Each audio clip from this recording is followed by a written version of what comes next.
কত বাটপারের বাটপার ভাই। আমার পরিচিত এক ভাইয়ের কাছে গিয়ে ফাইল জমা দিছে। উনি ফাইল জমা দেওয়ার পরে আরও বেশ কয়েকজনের ফাইল ওনার রেফারেন্সে জমা হয়েছে।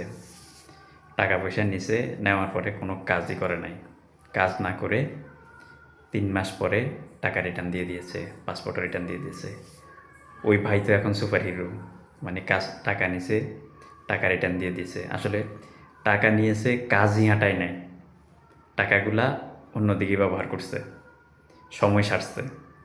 এখন কিন্তু ওই ভাই কিন্তু 5 ওয়াক্ত নামাজ কালাম পড়ে, যে ভাই বদমাশিটা করছে অনেক সুনাম। তো বিতর্কত অবস্থা কি সেটা তো আমরা জানি। তো তা কিছু বললাম না, খটখট করে হাসলাম আর কি। যখন বলে যে হ্যাঁ অমুকরে ফাইল দিছিলাম অমুক দেশের জন্য, সে কাজ করতে পারে না কিন্তু 3 মাস পরে আমার টাকাটা দিয়ে দিছে।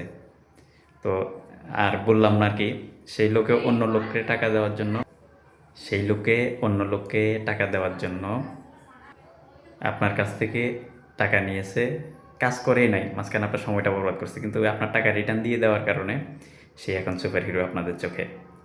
যাক, আমি কিছু বললাম না। এ ধরনের সাধু সন্ন্যাসী এজেন্ট অনেক এজেন্ট আছে, সাবধানে থাকবেন। মার্কেটে কিন্তু ভিন্ন ধরনের খেলা চলতেছে, যারা বিচার কাজ কারবার করে আদম লাইনে ভিন্ন রকম। পাবলিকের টাকা নিয়ে অ্যাওয়ার্ড কিনে, আর আপনারা বুঝতেও পারবেন না।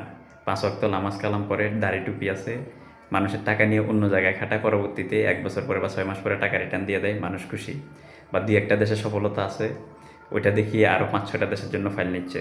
খুবই ভয়ঙ্কর এখনকার এজেন্সিগুলা। কাজ করতেছে, 2-4টা কাজ করার আড়ালে যেভাবে যে ভয়ঙ্কর প্রতারণার ফাঁদ পাততেছে, একটু সাবধানে থাকবেন। 9 বছরের অভিজ্ঞতা এই লাইনে কাজ করি, অভিজ্ঞতার আলোকে বলছি।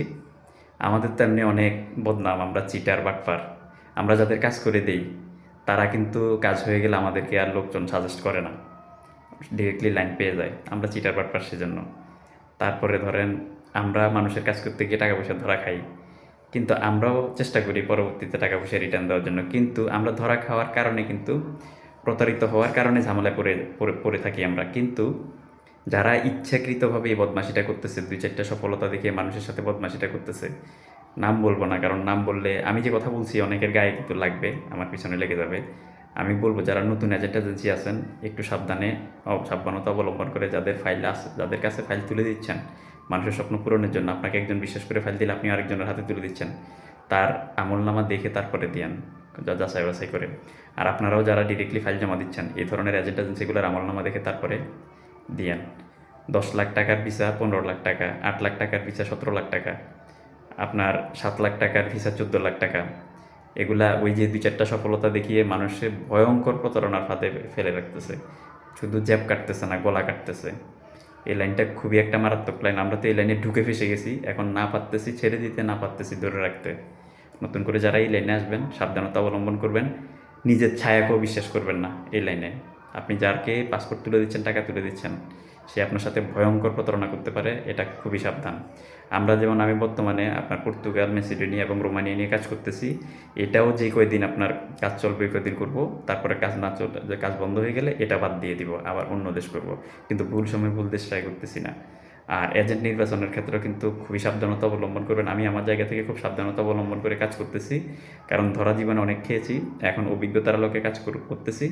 ধরা খাওয়ার চান্স নাই, সময় লাগে কাজ বের করতে, কিন্তু ধরা খাওয়ার চান্স নাই। আর আপনারা যারা আগে পিছিয়ে না ভেবে 2-1টা সফলতা কারো দেখে বা 20-50টা ভিসা সফলতা দেখে গিয়ে অন্ধের মতো বিশ্বাস করে ফাইল তুলে দিচ্ছেন, আপনারা কিন্তু ধরা খাবেন। অনেক এজেন্সি আছে এইভাবে বাংলাদেশ থেকে ফাইল নিচ্ছে। আপনার পল্টনের কিছু এজেন্সি আছে, বনানীর কিছু এজেন্সি আছে, মিরপুরের কিছু এজেন্সি আছে, 8টা 10টা 5টা 7টা দেশ নিয়ে কাজ করে। খুবই ভয়ঙ্কর ভাই এই ধরনের এজেন্সিগুলা। একটু সাবধানে থাকবেন, একটু সাবধানতা অবলম্বন করবেন। আমি তথ্য দিয়ে সহযোগিতা করার যতটুকু চেষ্টা করার করছি, কিন্তু এর থেকে বেশি কিছু খোলাখুলি আমি ভিডিওতে বলতে পারবো না, কারণ আমি যেহেতু এই লাইনে কাজ করি, আমি আমি আমি একজন আমি নিজেও চাচ্ছি না যে মানে উপরের দিকে থুতু মারলে নিজের গায়ে পড়বে, সেজন্য আমি সেটা বলবো না।